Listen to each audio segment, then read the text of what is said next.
Oh yeah. Where we don't do anything special or anything. and it's gonna get cut from the audio version. That's right. Oh hey, look at that. ComicPOP is live. What According... the fuck? I know, my phone's just telling me this stuff. It's all like, hey. Shit, wazoo. What? Or drizoo. That's what I meant to say. Yeah? Yeah, it's wizard backwards. Oh, thanks. Let's see. It's pretty wizard. It's pretty wizard, isn't it, son? No. Dad, what? I'm bringing it back. Nope. Nope. Nope. I always love when I do not click on the right thing to share a link. What do you click instead? Oh, I just clicked the wrong icon. I'm just like, there you go, that's the one. And I'm like, that's not the one. It's never been the one, and it never will be the one. Not with that attitude. Well, what?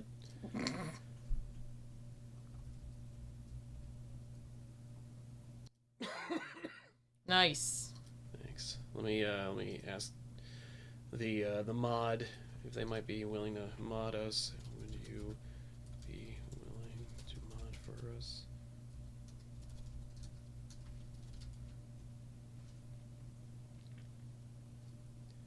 If you're busy. This is all the behind. This is how it all comes together, guys. Yeah. You're not seeing how the sausage is made, but you're hearing about it a lot.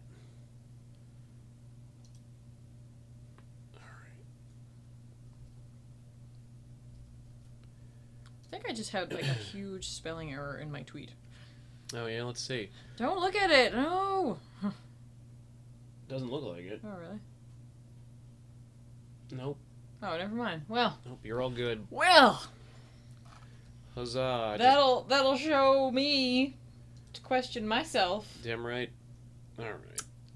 Let's Oh, we're just doing this? Guess we might as well, right? I mean, people are sitting here, they're paying good money to sit here and wait for us. They're hanging out there, huh? Yeah.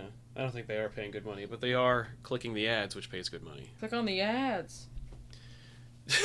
Click the ads. Click the ads. Quickly whatever. before all of the entire advertising industry collapses because they're worthless. Hey, every like one click. Every once in a while. Yeah. There's something that'll be advertised to me. I'm like, oh. Yeah. Every once in a while. And you go out and buy that thing specifically. Sometimes I use the Surface. I blew my mom's mind the other day by being like, we're talking about ads, and she was like, I don't think I've ever once purchased something because I saw it on TV. And I said, yeah, but they're banking on you subconsciously associating brands when you're at the store with their ads. It's true. She's like, what? Like, wow, I could have been doing that forever. I'm like, yeah, that's the idea. That's right. That's right. Yeah, that's what they're thinking. Now what? I don't know. All right. Hello, everyone, and welcome to the Elseworlds Exchange. What are you doing? I wanted to see what it looked like. Oh, it looks great. Well, yeah, I'm gonna have to wait till it catches up. Yeah, I can't look where whatever. There it is. Yay! Told you, it looks good. It does look good. Look at it. Yeah. Look at it looking good. Hey, I know, guys. right? So, hello everyone, and welcome to the Elseworlds Exchange. I want to welcome our guest Tiffany. Thank you for being here. Thanks for having me. This is the show where we chat about comics or other pop culture geekiness. Yeah. I noticed when you come on, we talk about the heavy shit, so I thought we'd kind of I don't know what's up with that. Like, I don't get to just have the nice time. We don't talk about the fluff pieces. Yeah, that's right. No, this is a heavy episode. We're going to talk about continuity and whether it's important or even necessary and intrinsically tied with comic books. I mean, obviously, continuity is intrinsically tied with comic books. Mm-hmm. The question is whether it needs to be or whether it is important or not. Yes. We've heard a lot of schools of thought on the subject. Yes. Forgive me, I am ill. He is. He's just breathing all over the ComicPOP offices. Anyway, there are a lot of schools of thought on the subject of whether continuity is important. Obviously, if you ask Bendis, it is not important in any way, unless it's his own continuity. There was a time when they were making comics where it didn't matter.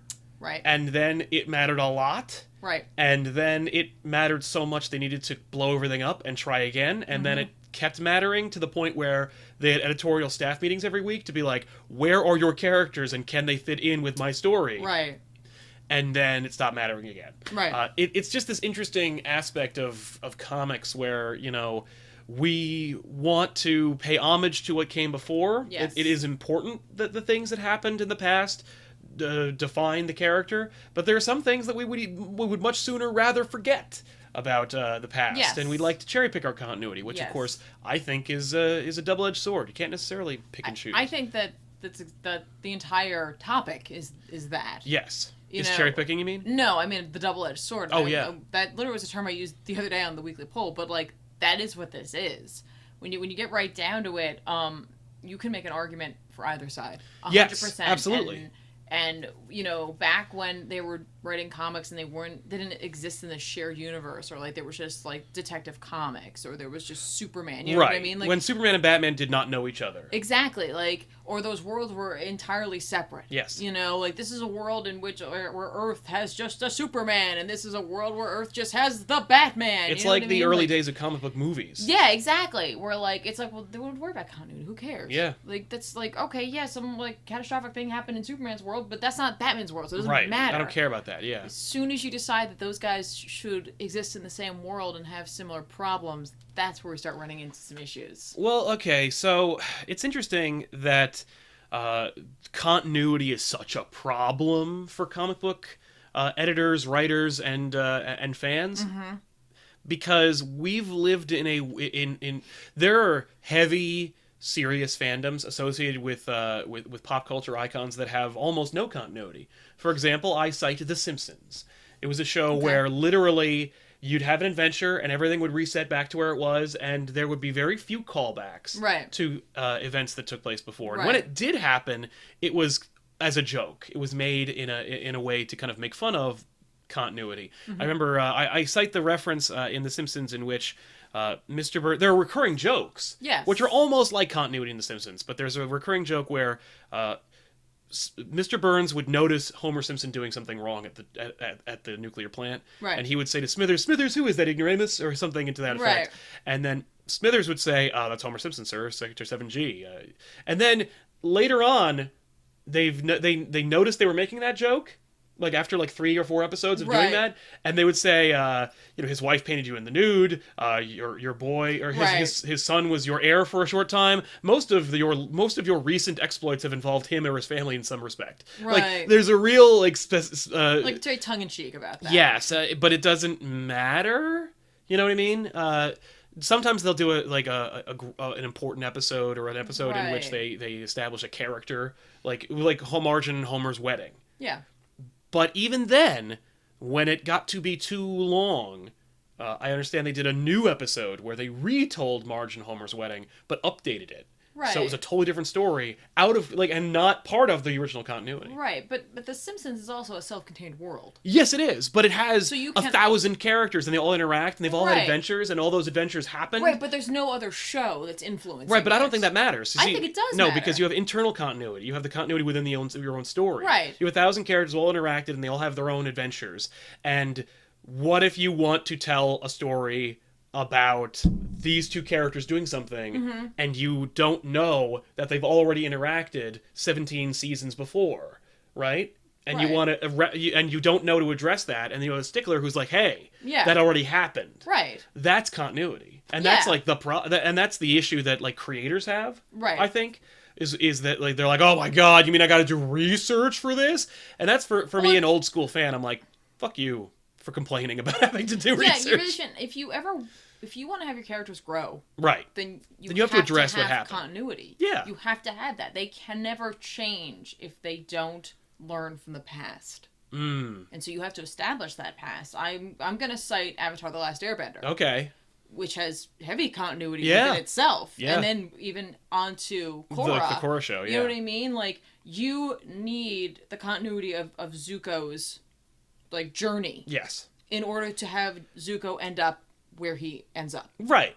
You have to have that. Right. You know, like, same thing in Gravity Falls. Yes, it's like a very short show. Yeah, but it makes its own callbacks to events that took place before. It does, and you need that in order to establish the relationship between those characters. But again, those are self-contained worlds. Well, yes, there are a lot of characters involved with that, especially Avatar: The Last Airbender. Yeah. There's a myriad of characters that they have to deal with, right? And, you know, they even make jokes at the very end, at least with the Ember Island players, Right. with the death of Jet. Yes. You know, like, that was not very clear, you know? It was like, clear he died. I know, but I liked that, you know what I mean? Like, But they're yeah. like, we didn't really address that. Let's try to... Let's make a joke about it. Let's either make a joke about it or put it, like, finish or that refer off. to Like, it, or put a button on that story. Exactly. But they're not, like, their creative team, there's a couple of people who are really driving that. Yes. You know what I mean? Like, certainly there are other writers who are involved, but they have to go by the show Bible. Right? Like, there's usually a Bible that, like, each of, like, the showrunners have, and it tells you everything that's happened, the overall traits of a character, and they have to use that and craft their story, right? Yeah. Certainly they can craft the story they'd like to, but it has to fit in that world.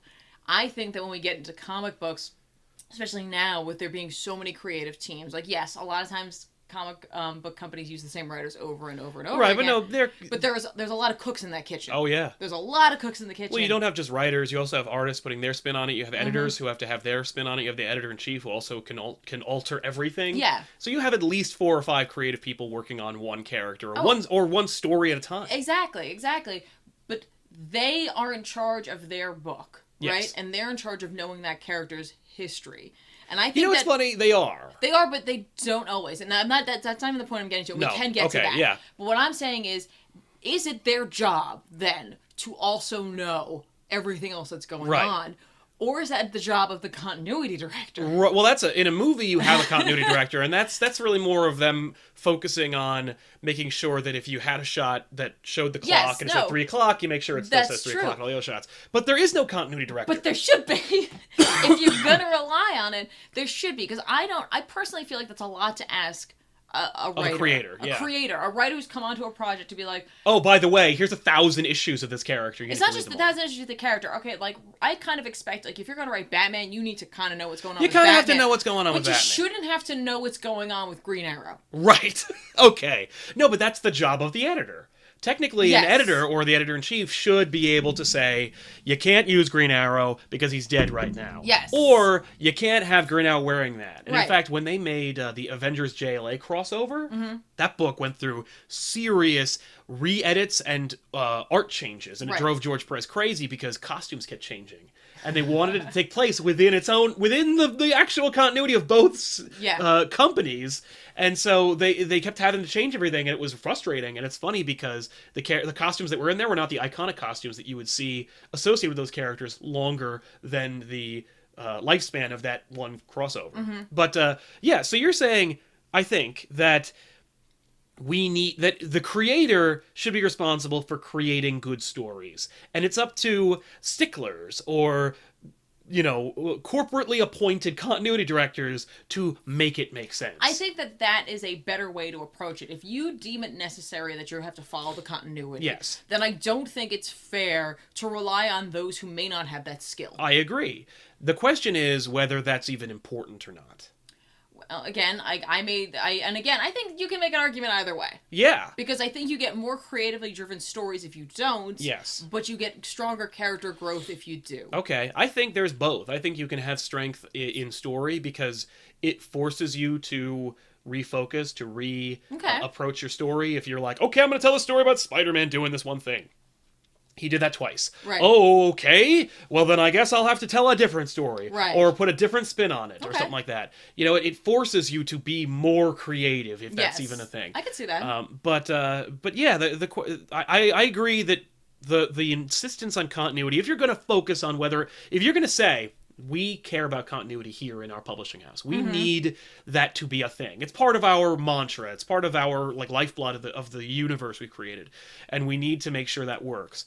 Then it's their job to make that, to facilitate it. They can't say and we're talking mostly about Marvel because DC has the similar problem. Yes. But you'll notice that with DC Rebirth. A lot of people misunderstood what Rebirth means and what it's supposed to be. Yes. And it's interesting because I actually spoke with Dan DiDio at WonderCon this year, and when we talked about it, I said, I made a glaring error where I said something like, oh, you're going to bring back old continuity, and he said, whoa, that's not what we're doing. Yeah. Yeah. He's like, we're not bringing back the old stories. Right. We're bringing back the legacies, which is basically a blanket statement that allows it to mean whatever they want. But Yes. I think it's what we talked about earlier, where it's we're not going to bring back the old continuity. We're going to cherry pick our continuity. Right. We're going to cherry pick our continuity, and we're going to pick, like, okay, so that happened, but maybe a little differently, and maybe one day we'll address it again and we'll retell it in a different way. But, like, it's a way for them to have their cake and eat it too. It's a way for them to do what they want Yes. and make fans happy. Yes. Even though they're not really giving you what you asked for. Yeah. I feel like, too, when it comes to cherry picking, right? Because we've seen writers do that. We've seen entire publishing houses decide to do that, right? It's something that needs to happen at the beginning of a reboot. Yes. Because the further you get into it and you start cherry picking, the more ripples it's going to have.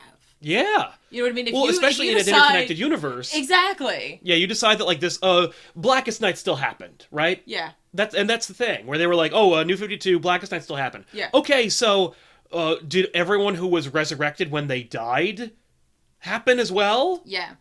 Does that mean that Superman died? Right. Does that mean that Wonder Woman died? Right. Like, does that mean that all of these characters that have their own deep continuity that establishes when they died and how and all the circumstances that surrounded those happenings, that happened too? Like, that is a Pandora's box of continuity. Yeah, but also, like, what I'm saying about that is if you're going to make a choice about like that, you have to do it at the beginning. Yeah, I completely agree. You can't do it partway through. Well, we're like, you know what? Now Blackest Night happened. Now we're saying it. Well, and we'll act like we've always wanted that. And that's the fault of the New 52. It's why the New 52 didn't work as well as they wanted it to. Mm-hmm. It worked great. It sold gangbusters and everybody loves it and who gives a shit. But the point is DC New 52 didn't work in as much as we still needed DC Rebirth. Like, some things didn't work. Right. So they needed to fix it. Right. And one of the problems they had was that that New 52 was hastily decided. And there was no, like you said, Bible. Yeah. There was no, these things happened. Yes. These things we can play with. These things outright didn't happen. Yep. And it's interesting how continuity plays a role in the creative direction of your entire universe and company. Yeah. I want to switch gears really quick. Just let me finish my point about Marvel. Okay. Marvel was like, oh, we're gonna be all about continuity, and then they were like, we don't really care. Yeah. And that's the problem, is that they're saying we're all an interconnected universe. It's all connected. What's hilarious about Marvel and their "it's all connected" hashtag is that it's ironically not. That, like, Perlmutter doesn't work with, like, Feige anymore, and Feige doesn't work with Loeb, and so the TV and the movies don't all cross over, and it requires serious pushback from the creatives who they want to make happy to make things happen. And it's a joke almost, because it's not all connected, or it is tangentially, but when it matters, it isn't. And even within their own universe, it's all connected and all these things happen. Unless somebody with a bigger name wants to do something else, then we can do whatever we want. Exactly. And I thought DC had a good model back in the day. I thought they were like, okay, we have all these things that happen, and we have people who write these stories about the things that happened are happening in an ongoing, ever-expanding, ever-widening universe of continuity. But if you want to tell a story about Batman when he was 16, training, and it fits within continuity, we'll make it happen. If it doesn't, we'll call it an Elseworlds book and just put it out. Right. But even with that, I don't mean to interrupt you, but even with something like that, you can't, as the writer, tell that story and have something be so life-changing or so earth-shattering that happens to that character. Yeah. Because you can't... Sure you can. With Elseworlds, you could have it completely change the character. But if you're going to write that and expect it to be in as a part of what's going on, it has to just be like a story that happened. Here's an adventure. Yes. But, like, nothing comes out of it that can affect the character. It doesn't really affect the character in any significant way that leaves your mark. Right. Unless it's a memorable adventure that people refer back to. Yeah, but that really neuters the creative process to some degree. How so? Because as a creative, you can't tell the story you want to tell then. Right. Like, if you decide you're like, no, at this age, I feel like this should have happened to Bruce Wayne. Oh, okay. You know what I mean? And they're like, but that would have affected decisions he made after that. And that's the thing, where it's like, then you don't know Bruce Wayne. Or if you want to tell a story about a 16-year-old that's driven and becomes like an Avenger of the Night, then write your own goddamn comic. Right, but then it's like then you're writing the adventure to write the adventure. You know what I mean? And like you're just writing a story to write a story. But if you wanted to make that point, there's no point you can make there. No, within the framework of the big corporate character. Exactly. I was thinking about continuity and how why is it so important? Why are there sticklers and why are there people who don't care about it? Because there really are two camps. There's people who are like, actually, there's three camps. There's one camp that says all this happened and why would you throw away the things that happened? Right. Because they all inform the greater narrative. And if you say it didn't happen, then that means that the stories that I enjoyed and I retained don't matter anymore. Mm-hmm. Those are the old schoolers. And then you got the new people who are like, I don't want to have to read all that crap. I just want to enjoy the stories now. Yeah. What's hilarious is if they keep reading for 10 years, all of a sudden they will have their own continuities and they're going to have their own stickler attitude about what happened and the stories that matter. Yep. But then you got the third option where it's people who like continuity, are open-minded about reboots or about, whatever. About reboots. And then also just like stories. And they're like, oh, well, I'll just take whatever. I don't care. Yeah. I just like the look of Batman. I'll just buy whatever Batman book is out there. Right. Or I think Harley Quinn's cool. I don't care if she doesn't make any sense literally within her own universe between two different books. Right. And I think that that's truly the way to be.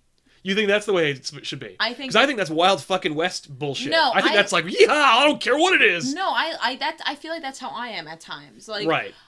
But I have a little more... I have certain guidelines. And you're a newer reader. I am a newer reader. I'm not a new reader, but I'm a newer reader. But, like, I feel like there should be certain, especially with very specific characters. Let's talk about people like Spider-Man, right. Superman, Batman, Wonder Woman, maybe. Wonder Woman.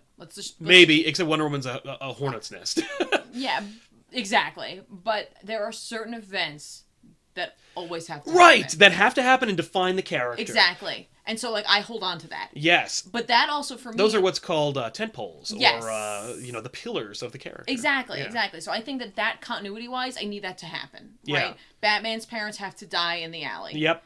Spider-Man, Uncle Ben has to die. Clark... It has to be his fault. Yes, yeah. Krypton, has to explode. And John and Martha have to take care of it. Exactly. And then with Wonder Woman, it's a little more difficult, but she has to be on an island. Yeah, she has to be separated from man's world and then enter man's world. Like, those are things that, for me, like, that has to happen. That's the continuity for me. But for me, and it's funny, because when you think about that, for me... It's like, okay, with Spider-Man, like, yes, his uncle has to die. Yeah. Yes, he has to befriend a captain at the police department, and he has to die. Yes.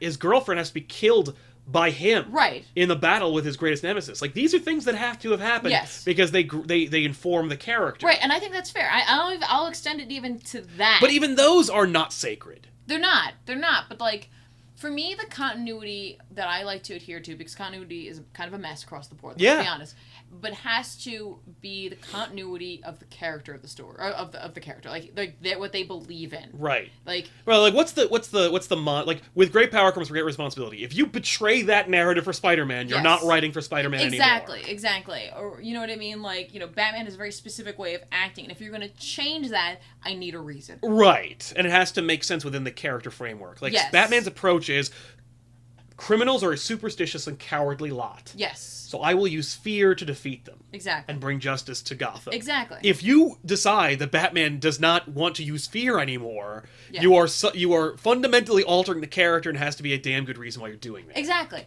And with Superman, and then this one's an interesting one because of what New 52 did with him, as opposed to what we were used to seeing with Superman. And then what they did undid with him. And then they undid it. But... for me, if you're making that change, if you're going against what I think of as, like, the like character model continuity of them, you have to have a really good reason. You kind of have to change some of the origin. Yeah. You know what I mean? Like, you kind of have to change that, right? And that's if you want to tell that story, though. Yes, and if you do, look, I may not agree, but, like, I get it. As a pseudo-creative. Right. Like, I understand that. Well, throwing away your darlings and making executive decisions. Yeah, like, wanting to toss that continuity out the window and make your own continuity. Right, or do something new. Right, but then don't be surprised when it's changed. Because if you can do that, if you can throw out, like, decades of continuity and make your own continuity, don't be surprised when someone else comes in and does it to you. Yeah.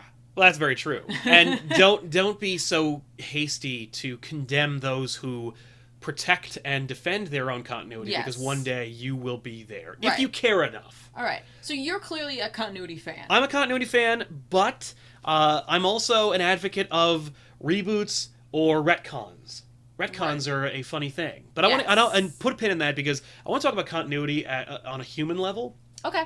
Okay. Because as I was saying, there's three different types of people who are sticklers for continuity, but I submit that the human race is a continuity fan. Okay. You were talking about how, like, there's a Bible for Avatar, there's a Bible for Gravity Falls, there's a Bible for humanity. There are Bibles that people use. They're totemic documents that they use that define their lives, that have their own stories within them, that if you alter them will frustrate and confuse the believer or the reader. Yes. You look at how we see patterns in everything, like the face on Mars, the Big Dipper, the Jesus in your toast. People see patterns. Yes. People are naturally drawn, I think, to continuity on a human level. No, we see and we isolate patterns, and we like to make things make sense and fit into rows.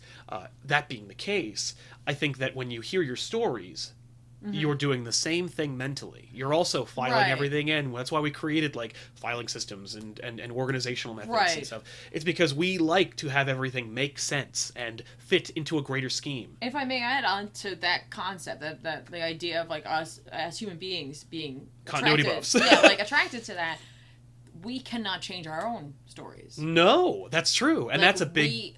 We whatever has happened in your past is what has happened in your past. That's right. And that's it. And, like, you try to retcon it all you want, the truth is still there. Yes, and it's interesting how I think that there's that mentality, and it's why there are some people who love continuity, where they're like, I can't change my past, and they can't change theirs either. And why should you be able to? Yeah, why? Yeah, exactly. If I'm supposed to connect with you on a personal human level, then you can't be above me in a way where you can alter the things that define who you are. Yeah. I'm stuck with my crappy past, and you are too. I don't know if it's necessarily that damning and that, like, psychotic, but it's... I mean, I believe on a subconscious level that might be something there. Right. Because... we know people who have retconned their past, who have chosen to alter the things that happened that define who they are now. Yes. And it's interesting how just on those levels and on comic book levels, retcons don't always work. No, they don't, and we have seen that. But I could also see just that argument in and of itself, like not being able to change our past, being also a draw for people to like the change in continuity. Right, exactly. Because it's an escape. Yes, they're like, hey, you are not defined by the choices that you have made. Yes. And you are not defined by all the embarrassing shit that took place before you got here. Because at any moment I could have a crisis and everything's different. Yeah. You know? Like... I know at least 3 people who have literally elected to do their own crises on their lives and have completely altered. They rebooted, they New 52'd themselves. Yeah. And when you address the previous continuity, they get real sore about it. Yeah, exactly. Human beings who have done this, it's actually kind of fascinating. It is, and it helps to inform you even more so of what it is that they're doing in this attempt, because you probably already know what happened, and they're trying to convince you that that's not what happened. Right, you are an old reader. You knew what you read those stories. They happened. Don't tell me it didn't happen. I saw it happen. I don't know why you're doing this, man, but all right. Yeah, exactly. I don't know why you're pretending that didn't happen now. Yeah, It's like because that's not the story that defines the New 52 version of me. Right, exactly. But even still, like, again, you could get that escape.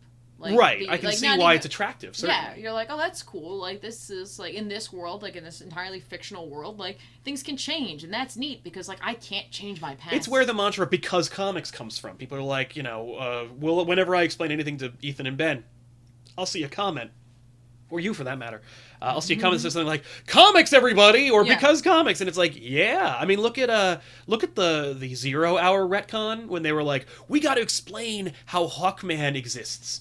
Is he a guy? Is he an alien? We'll just merge all the Hawkmen into one Hawkman. Right. And it's like, what a mistake. And it's also interesting because, for whatever reason, DC was like, we have to fix this Hawkman issue. Yeah. We gotta fix Hawkman. Like, who got focused on that then? Yeah, what were you trying to distract everyone else in the office from? And when they fixed Hawkman, they wound up creating new problems. Right. And they wound up making an inferior story because they were chasing the continuity dragon.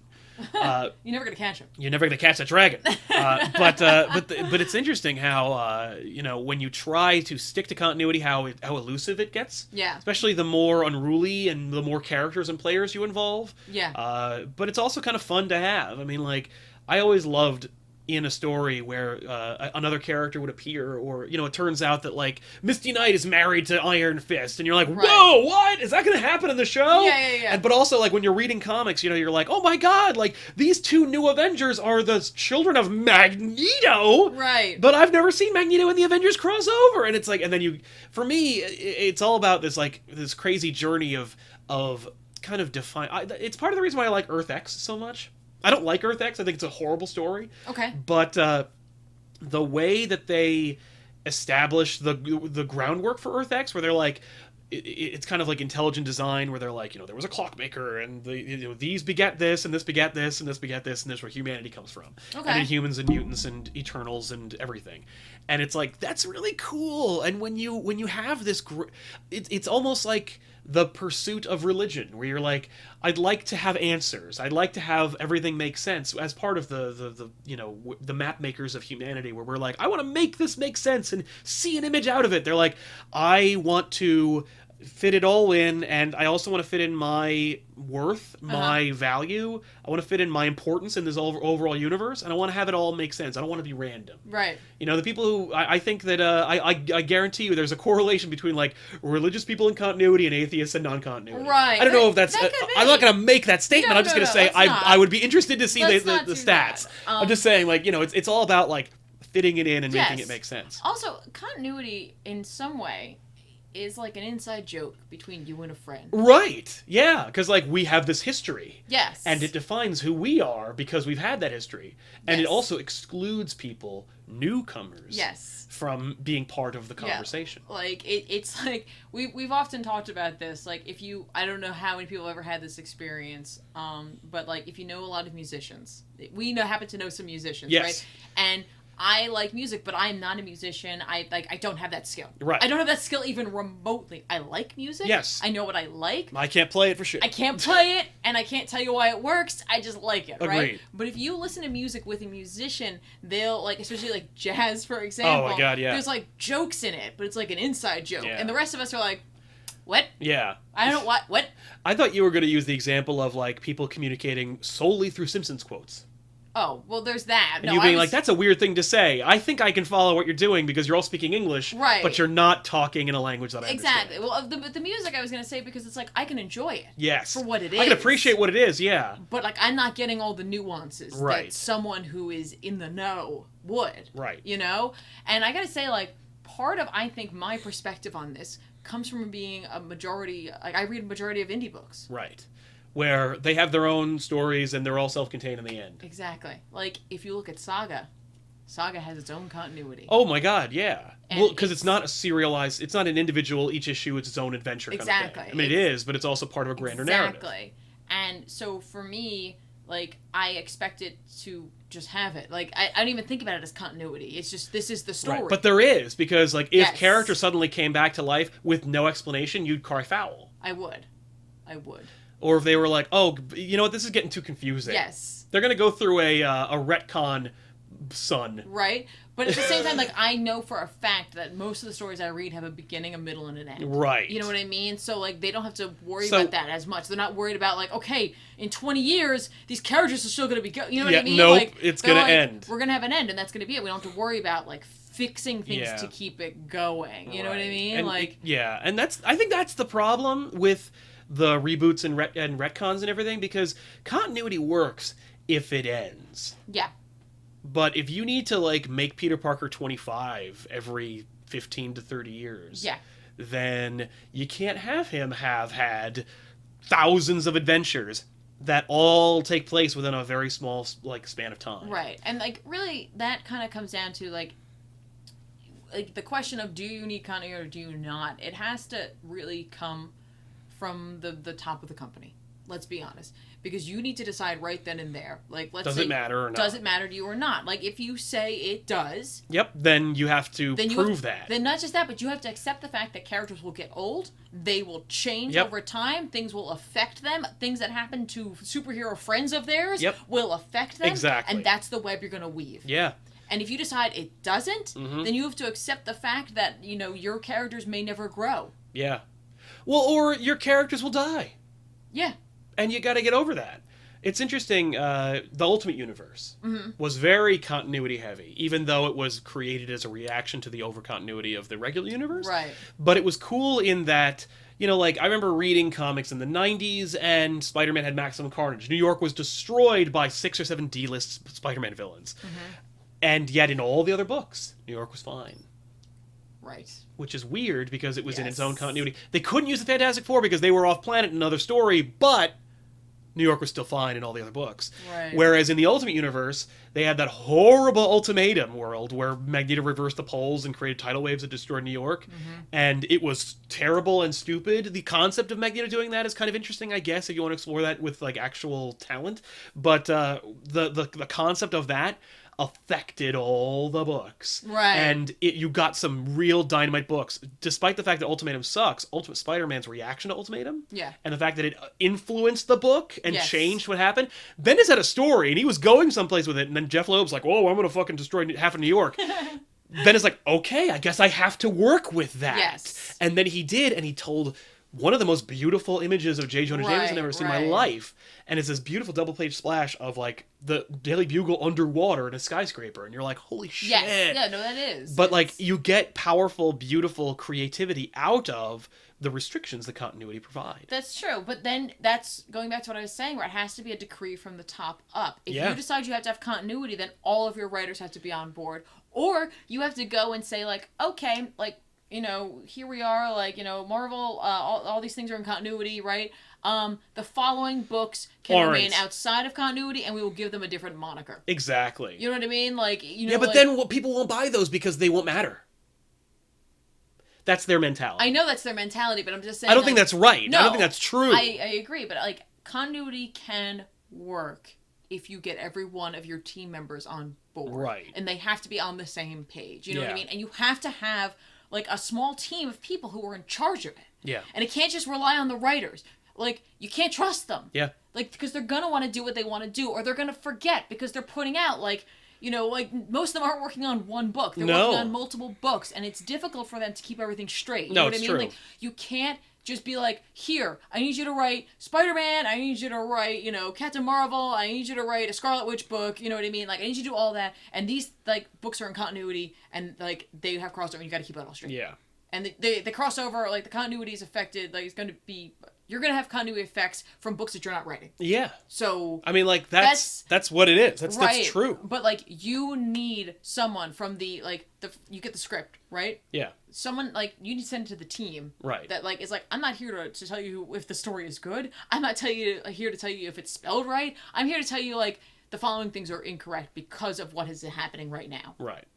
You know what I mean? Yeah. And if it's not happening right now, then you have to establish that this is not happening right now. Right. You need to establish a small team that does that. Yeah. If you are going to say, like, we have continuity, you have to take control. We got to have continuity directors, just like they did with when Disney acquired Star Wars, and they were like, we're going to hire a cabal of people who are determining what's in continuity, what isn't, and make everything make sense. Yep. And decide, like, this, like, you know, you can't do this because this affects that. Like, that's fine. Yep. And I don't think there's anything wrong with that. I think that's what editors are supposed to do, but for the life of me, I don't know what they do, because I've met many of them. They work very hard, and yet books still come out with spelling errors, continuity errors, character errors, color errors, and, you know, that might be because maybe they're editing too many books at once. Yeah. But I think you need something else. I think you need saying. another thing. You need, like, a couple. It could be two people. But the problem is, then you got people who are going to be bitching and moaning about how they're being, you know, restricted about what they can do and what they can't do. Well, then here's the thing. You shouldn't have signed the contract exactly. that said you wanted to write for Captain America. Yeah, if you there's no, and that, you gotta and by make the way, it. That's not like a slighted, like, I'm just, Nick Spencer. No. I pulled a character out of the air. Yeah, no, it's true. Like, if you're gonna do that, and you make a world where continuity matters and it is all encompassing and it affects everybody, you gotta decree that, then you gotta have safeguards in place that facilitate it, and you got to have everybody who is creatively on board with you to sign off on it. And if they don't sign off on it, then they're not part of the team, or if they're part of a separate team that does other things. Except then it's going to attract better creators or more high-profile creators to do the other thing. You might chase away people from one company to the other because the other company isn't being as restrictive creatively. That's why I'm saying, like, I don't think there's anything wrong with a company having, like, a majority of their titles within continuity, and then having these outlying titles that are, like, these are our non-continuity titles. Right. Like, and here they are. Yeah. And, like, they don't have the continuity. They don't have to follow anything. You know what I mean? Like, the idea of the what if, the idea of the Elseworlds. Yes. There's nothing wrong with that. Oh, I love those. Like, and but also you know what you're getting into when you buy them. Yes, because it's right there. Yeah. Like, you know that. Yeah, and if you're tricked, if you're like, oh, this was a cool story, how come that didn't happen? And somebody else can inform you. But it also doesn't rob you of the enjoyment of the story. Yeah. Like, who cares? You're like, here's just a cool story. Yeah. And, like, if you're the type of reader who doesn't care about continuity, you're not going to question it at all. And if you're the kind of person who cares about continuity, you're probably not going to pick it up. Because you've got all these other books. Yeah, or you are because maybe you want a respite from the continuity. Yeah, that could be or you heard it's just great. Yeah. It's just, for me, like, I like the idea of continuity. Yeah. You know what I mean? And I think it's because I haven't dealt with the woes of it. You know, again, because of what I mostly read. Yeah. Like, continuity is just, obvious to me. Like, yeah, duh. Yeah. Because you're telling a story beginning, middle, and end. Of right. course, well, what happened at the beginning is going to affect what happened at the end. Yeah. Like, duh. I have not had the experiences that continuity fans have. Right. You know what I mean? Like I haven't sludged through something where it's just like, but what about all this other stuff that happened? Yeah. So for me, I'm like, it just seems so obvious that continuity should work and, like, you should make it work. Yeah. But, like, I truly believe it comes from, like, the company not believing in it or figuring out the best way to accomplish it. Yeah. I think that continuity is inevitable. I think even when you decide you're not going to do it, it's going to happen, because if you're telling a story, stories are inherently continuity driven. They are inherently decided and determined by the decisions and actions of your characters. And consistency is continuity. Yeah. If the characters do the things that that define them, then those things happened within the framework of the story. Yeah. It's funny where you get into this world where someone says something like, "I don't like continuity doesn't matter." Well, it does matter, because otherwise you don't have a narrative. Yeah. But the question becomes, does long-standing continuity matter? Does legacy matter? Does and I don't know if it's a question of it all has to stay or none of it can stay, because I don't think you can live in a world where none of it can stay. Right. So you have to either decide it's all going in or some of it's going in. Okay. And because you have a book like Spidey, which had I think Marvel had the opinion of sure whether it was in continuity or not. Is this in continuity? Sure. Is it not? Sure. Because shit happened in that book that just didn't happen in those stories. Right. And people who loved that book are like, well, I don't care, because I'm just enjoying what's happening. Mm-hmm. And it's like, yeah. And then you had a book like Untold Tales of Spider-Man from 20 years ago that was, I want to tell a story about an unmarried young teenage Peter Parker. And they did that, and they picked up I want to say the first 30 issues of Spider-Man. Mm-hmm. And they were like, okay, they read them all, because not too many books to read. And they're all very simple. Yeah. And then told stories between those issues. Okay. And or built off the ideas from those issues. Mm-hmm. And that's kind of cool. And it was a way to tell young, unmarried Peter Parker stories while also being within continuity. Right. And nothing contradicted it, because while the characters who were established in those stories either were already established or, can't change too much because of the stories that they're in the Untold Tales line, they did some pretty interesting things. They created a new character, Sally Averill, mm-hmm. who became a superhero and died within the pages of Untold Tales of Spider-Man. And she wasn't referenced in the 70 years of Spider-Man continuity because she didn't exist until 1996. Right. But it worked because she died at such an early age, and because of something that Spider-Man wasn't directly responsible for, that he logistically doesn't blame himself for it. Right. The ripple is small enough that it's totally... And new Spider-Man books are being written at the same time. They could also just retcon in Sally Averill now. Right, that's true. And say, this reminds me, I've never had an experience like that before that reminded me of it. So, but I suddenly do, and now I can call back to it. Right. It's being clever. Yes. I think that was written by Kurt Busiek, who, by the way, loves continuity, and also wrote the Avengers Justice League crossover, which is why it had to be in continuity, because Busiek, and also I think Kurt Busiek wrote. No, did he write Earth X? I know he wrote Marvels. So either way, motherfucker loves continuity. Right. But so maybe I'm spoiled. because the stories that are within the continuity framework, people who care about it work really hard to make it work. Mm-hmm. Or maybe it's just because people who read those stories don't want to have their personal stories that mean something to them, that they had an emotional connection with, Right. unmatter. Yeah, it's interesting. Like, continuity is determined by a handful of individuals for a character. Yeah. And the longer a writer has a run, right, the longer that person is working on a book, the fewer people are involved, yes. right? So, I think it comes down to a lot of times, like, well, I don't think it's fair that, like, writers could come into this thinking, like, I don't think it's fair that person got to determine an entire part of this character's, like, history.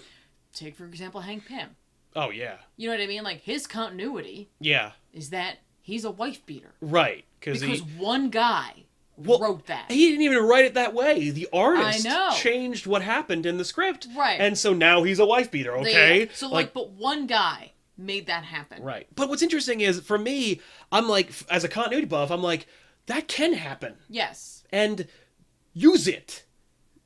Well, yeah, yes. Like, are there creative ways to undo that? Certainly. They could have, and like, you know what? I'm okay with retcons when it's a mistake, or when it's like, okay, yes. as it turns out, wife beating is irredeemable. You can't possibly undo that. Right. So make him a Skrull. Right. You know, exactly. like, do something else. Exactly. Especially with a Hank Pym character, because he's so low on the totem pole. That's another thing. We talk about continuity and how it affects these characters, like Batman, Superman, Spider-Man. But like, what about Hawkeye? What about like somebody or Vision, or characters that don't sell as well as the big guys? Yes. Green Arrow, for example, where it's like, oh, just fuck that guy. We can do whatever we want with that one. Like, who cares? Nobody even read all those books. But there are some people who are huge fans of the Atom, and or of the small Booster Gold, for example, never gets justice because he's always. But and it's funny is he's a time traveler, so he's all about continuity.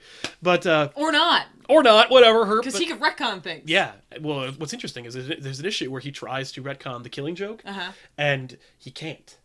I mean, like, yeah. I know, but I'm just saying, like, you can't retcon it because it's part of the history. Right. That's actually kind of funny because it's part of, it's almost like a criticism of the unchangeability of continuity, where it's like, no matter how hard you try, these pivotal moments in history have to have occurred. Right. Which is kind of hilarious because it happened to Booster Gold trying to undo Killing Joke. Yeah. Whereas a couple of years ago, or less than a year ago, I say, they undid the Killing Joke. Yes. And then when they did DC Rebirth, they brought it back. Yeah, like that's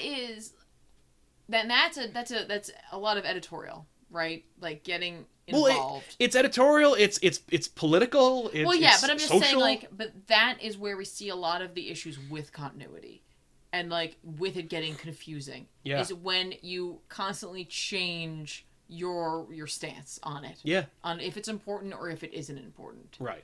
Like when you go back and forth, like that's I think where continuity gets a bad rap. Yes. Because you create this knot. Yeah. And it's like I see all the threads going into it, but I can't for the life of me figure out how the string's coming out the other side of this knot. Like I don't know what happened. Right. Like and sometimes they get cut halfway, and then like, who even knows? Like. Yeah.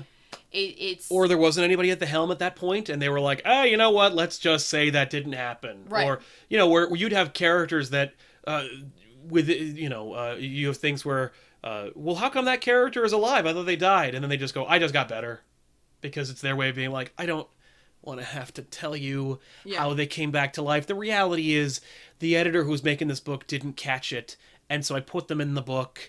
And then we caught it after it came out, and it turns out they're dead. Yeah. So I said, "Fuck it." Yeah. It was easier to change the text than it was the art, and so whatever. Yeah, exactly. And that for me, that demonstrates a fundamental breakdown of the system. Yeah. Because it's like that's laziness. That's being asleep at the fucking guard. Yeah. But even it's funny how even the fuck ups can create beautiful symmetry. Like they can. I mean, the fact that, like, Hank Pym has risen out of his wife beating, some say he hasn't, but some have. Right. Like, some have developed his character in spite of that decision that wasn't even supposed to be in the comic in the first place, and created a really interesting character who's mired by this one action when he was out of his mind. And it's like, that's kind of cool that they did something with the character. Mm-hmm. It demonstrates kind of creative gymnastics that I find in comics and I admire about comics. Right. And, it's just, like... I think another problem with continuity in general is at the beginning of all of this, no one thought No, exactly. that it would be this long. Even into the 80s and 90s. No one. No one was thinking this far in advance on, like, what the decisions they were making right then and there would do to the future. The 90s they were, but the 80s? Yeah. By the 80s they were like, really?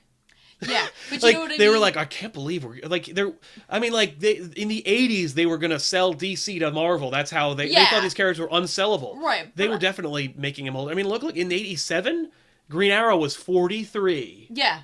In post-crisis continuity. That's unheard of now. Right. Because they were like, well, he'll be, and then he'll die, and then who cares? Or who, we don't even know, like, if the check's coming next month. You know what I mean? Like, yeah, we don't know if we're not But publishing Green Arrow books right now. I think that even into the 90s, they weren't thinking about the long-term ramifications of the choices they were making. Oh, in the 90s, they were not concerned. No, they were just in the now, what's going on right now. Well, for them, I don't even think it was about continuity. That was about making as much money as possible. Yeah, and making their mark. Like the superstar, I don't think anybody was making... Oh, yeah. I think the superstar artist, the superstar writer, you know what I mean? Yeah, but they weren't... You know what's funny? They, the Image generation, yeah, they weren't looking to utterly define how Spider-Man or the Hulk or Batman was going to look. No. They were interested in making a mark for themselves. Well, yeah, but you do that through what you're writing, through what you're doing with the character. Right, but that you're was using the character as a tool instead of just telling their story. No, it's true. But that was incidental. Like making Spider-Man have huge eyes and spaghetti webbing, that was just McFarlane being like, I want to draw cool shit, and I want people to pay attention to know the name McFarlane. Right, exactly. You know, like that's and it was only when he created his own characters that he gave a shit about it. Right, but that's I think where another issue of continuity, with continuity, comes from. You know what I mean? Like, you have all these things that happened for various reasons, whether it be nobody thought you'd care anymore, or whether it be they were trying to further their own careers. Yeah. You know what I mean? And now it's like, well, continuity says we got to keep this. Right. For better or for this worse. thing that sucks has to be in the story. Yeah. Yeah, but then But that's where the retcon comes in. Like, But what's the point of having continuity if you have the retcon? Right. Well, yeah, because then you're deciding like, okay, well that sucks. Yeah. Or like that isn't part of it. Right. We have a retcon in the new Spider-Man book where it's like, oh, by the way, Gwen Stacy was awake and she hates Peter Parker now. Yeah. Like, exactly. But you just completely fundamentally changed that character. Yes. It's like, yeah, because nothing's sacred. Because I can change anything. But that's what I'm saying. I mean, even with oh, sorry. Oh no, go ahead. I was gonna say, like, even with like the Hobgoblin, there was this one writer that was telling us one story when he created the Hobgoblin. He was like, it's gonna be this guy. Yeah. And then he left, and he had to leave the book. And at the end, they were like, it's actually this guy now. Right. Even though he laid the groundwork for this one character, and it didn't make any sense. It didn't sit well with fans, but it was that way forever. Yes. Until they brought him back. That was Roger Stern, and they were like, you want to fix that? And so he wrote a story called Hobgoblin Lives, where Hobgoblin is reestablished as the guy he established in the first place, like 20 years prior. Okay. And that's a retcon of the retcon of his story. Right. Where he got to re-retcon his own story and put it back into symmetry. Let's for a quick second just talk about the retcon. Because I feel like, in general, the retcon completely undermines continuity. Yes. And I feel like it's not... The power of the retcon is going to sound so weird, but the power of the retcon is not respected. Like, they just do it. It's like an eraser. It's like having like a revolver, and like you're like, yeah, whatever, and you just play with it. Yeah, you're just playing with it. You don't care. You know what I mean? The retcon should be like the retcon is like you know, the elixir of the. It's like something given to you. It's like Xerxes, or no, not Xerxes. Perseus's Pegasus. It's like a gift from the gods. There's a lot, you know, we need you to get from here to here. Right. And there's literally nothing in the toolbox that will allow us to do it, so the gods themselves will give you a Pegasus to get you there. Right, but then you use it to like go to the 7-Eleven to get a Slurpee. And that makes the Pegasus a wholly unremarkable animal. Yes. You know, also, you know what I mean? Like, and anyone can use them too. Yeah. And there's 1,000 Pegasus. Yeah, and you're like, you know, like when your friends comes over and is like, I gotta go to the mall. Yeah, you ride the Pegasus to the mall. Yeah, like, you take the Pegasus on. Yeah, because like continuity should be that's in a world where continuity needs to be respected and sacred. It all happened. It all matters. And when it's like having launch codes. Like, when we're going to retcon something, we got to both turn our keys. We can't just have one guy be like, fuck it, and then just change it on a whim. Right, because they're not, like, again, that's another thing. Like, it causes ripples. Yeah. You know, and, like, if you are just thinking about just what you're doing right now because you wanted to do this so badly. Yep, that you have to change what happened before. But, like, you have to think, like, okay, is this a small change that is just going to affect this one aspect? Right. Or is this a large change that's going to affect that person's book. Yeah. And how but this that's why you character have thinks. that's why you have a person in charge who goes you're like, supposed "Hey, to. that's gonna change everything. You can't do Exactly. that." Or explain to me why this is so goddamn important. Yeah. Like, convince me to change this. Yeah, and convince me that this doesn't irreparably change the character. Yeah. And I don't mean, like, characters can change and they can grow. Exactly. But you can't completely undermine them. Yeah. You know, you can't undermine all the other choices they've made. Well, just so you can either, like, tell your story, Yeah. or so that you can put your mark on it. Yeah. The fact is, like, if you're writing, let's say you get handed a brand new character. Yeah. Like, you know what I mean? Like Mosaic. Yeah, or like Kamala Khan. You know Yes. what I mean? Like, she fits into this world and she has to follow along with kind of what's going on, but you're developing her continuity. Yeah. Like, you know what I mean? And how she fits into this world and, like, how the world will affect her, right? Yep. If you decide you want to write for Captain America or Superman or Batman, then you have to understand, like, what is in your hands. Yes. And you need to respect that. Yeah. And, like, you really should, there should be a process. And I hate hindering the creative process. I don't like that. I don't like that at all, Yeah. right? But you have to, sometimes you got to follow some rules. You know what I mean? Yeah. Like, especially if you're going to affect the other creatives around you. Right. You know what I mean? Like, for example, if you're an artist and you're working in a shared space, right? For the most part, you don't use aerosols. Right. You don't use spray paint. Yeah. You don't use Paint fixative. thinner. You know what I mean? Like, the paint thinner, yeah. But, like, some of those, like, toxic aerosols, you go outside. Yes. Because you will affect everyone else around you. Right. And that's kind of an unspoken rule. And some people could be like, but that's gonna, like, hinder my creativity Yeah. because I'm in the moment. Well, some people don't care about that. Right, And but that's why they're a dick. I don't want to die in this room. Yeah. You know what I mean? Like, so you gotta go outside. I'm Right. sorry, but I still want you to do what you're doing. Yes. But like, you I have need to, you in to order follow to do this, a couple of rules. Exactly. Yeah. You know, like, that's how I think we should approach this. It's a way that everyone can work together. Right. And still tell great stories. And if you feel like you have a story that doesn't fit into this, Yeah. go talk to Image. Go talk to Oni. Go talk Right. to Boom. Or if you want to tell a story about a mainstream character, there should be things in place to Yes. allow you to do that. Yeah. You know, like if you wanted like that Green Lantern Star Trek crossover, Yeah. like first of all, that doesn't need to be in continuity. No. It doesn't need to be like if you want to tell a story about Green Lantern that honors the character and put him in the Star Trek universe, do it. Right. You know what I mean? Because that's a separate thing, and everyone understands that. I think. Right. And even if they don't, you shouldn't be making it so heavy on continuity that it will alienate the 50% of the readers who were there for Star Trek. Right? Exactly. Or it's just like, no, I just want to read this. Or like, I mean, DC is doing so many crossovers. And we were just talking about this the other day, but like, they did the Batman Teenage Mutant Ninja Turtles one. They're doing another one. With Power Rangers. No, they're doing another Batman one. Oh, yes. The animated series with Ninja Turtles animated series. I don't know how I feel about that. I think it's cool. They're doing apparently a Green Lantern Planet of the Apes. Yes. Which I disagreed with because that should have been the Flash. Yeah. Since he could time travel. Since he could time travel. There's a great... There's also Gotham and Lumberjanes, you know what I mean? Like, yeah. They're doing all these crossovers, which is opportunities for people to write these characters in a totally, like, non-continuity sense. Yep. And they're doing it. Yeah. Marvel isn't. Nope. You know what I mean? And, like, I don't really... DC, do they still do Elseworlds? No, they don't. No. But they should. Yes. They should rekindle that. That's what I'm saying. But, like you know what's be a great place for the Elseworlds is in digital exclusives. Yeah. Well, that's... Yeah. But I want to own it.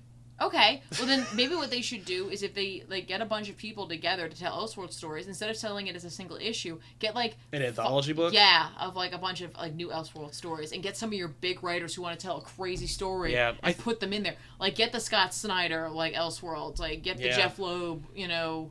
Get Tom King. Yeah. Get them to tell an Elseworlds story, and then you can put some other writers in there too, because people are going to buy it for the what's big interesting? name. They DC just this year came out with an Elseworlds Batman book. Oh, really? It's not like a new one. It was a reprinting and a recollection of a bunch of them, all in one volume. Oh. And I think that's them. That whenever anything comes out that you can buy, you can bet your boots it's a test to see if they want more. Even if it's not a test to see if they want more, if it sells like gangbusters, they'll make more. Yeah. Case in point, Renew Your Vows was a book that they were like, shut them up and make a goddamn book about that. Yeah. And they did. And Right. it sold so well that they were like, well, we're not going to change the continuity, but we will make an Elseworlds book. Right. I mean, it's Marvel and they don't have Elseworlds, but it's basically an Elseworlds Right. book about Renew Your Vows because it sold so well. Spider-Girl is the same example. Character came from What If, and they were Yeah. like, we'll create a whole universe just for her goddamn book to come out. Right. But that Batman Elseworlds book, it's funny they didn't reprint all of them individually. Right. They were like, here, bam. And if that sells like gangbusters, maybe they'll bring back Elseworlds. Right, but like I think that this concept is a good one. I agree. You don't have to worry about the month Printing. to month. Yeah, it's just about paying the artist, the writer, and the editor. Exactly, Boom. and it's like make it about one character. Yeah. Oh, you mean like Green Lantern Elseworlds, and it's just a Yes, whole bunch of and get a whole bunch of writers, like again, big ones and like newer But I think ones. that's a way. I think that's a way to revitalize the Elseworlds book. But I Yes. think the Elseworlds books should be written by anybody. Like if anybody has a really solid goddamn No, I pitch. agree, but I But you think kick out of the gate. you need to have some big writers, and you can put some unknowns in there. Put Yeah. someone who has like a story to tell. Yep. But put them in there. Yeah, Neil Gaiman's writing a Batman Elseworlds book. Boom, put it out. Yeah, like, but you got to get some of those big names on there because that's who's going to sell the book. So Yeah. the marketing team will be happy about that, but you still get the good stories. And again, if you don't want to just do like whatever, like some Green Lantern ones or Green Arrow or Batman, like then do like, call Trinity and put up a Batman, that's Superman, Wonder Woman book. Exactly. Yeah. And like there can be like 2 stories for each of them in there or something like that. You know what I mean? And Yeah. just a bunch of like who even knows? Like Yeah. you want to tell the story of Wonder Woman in the Old West? Go Exactly. ahead, do it. Who cares? Exactly. Here's your story. Here's your opportunity. Go for it. Yeah. You know, like, but that could work for Marvel too. Yeah. They're not going to do it though. I think Marvel approaches. I think the reason why you haven't seen a crossover from Marvel in a while and why you don't see that much stuff. Yeah. I think that whoever's up in charge thinks it's gimmicky. I'm sure they I do. think that they think because it's funny. I was a Marvel lifer, so I respect and love the Marvel landscape. I always consider Batman and Superman to be the foundation of superheroes.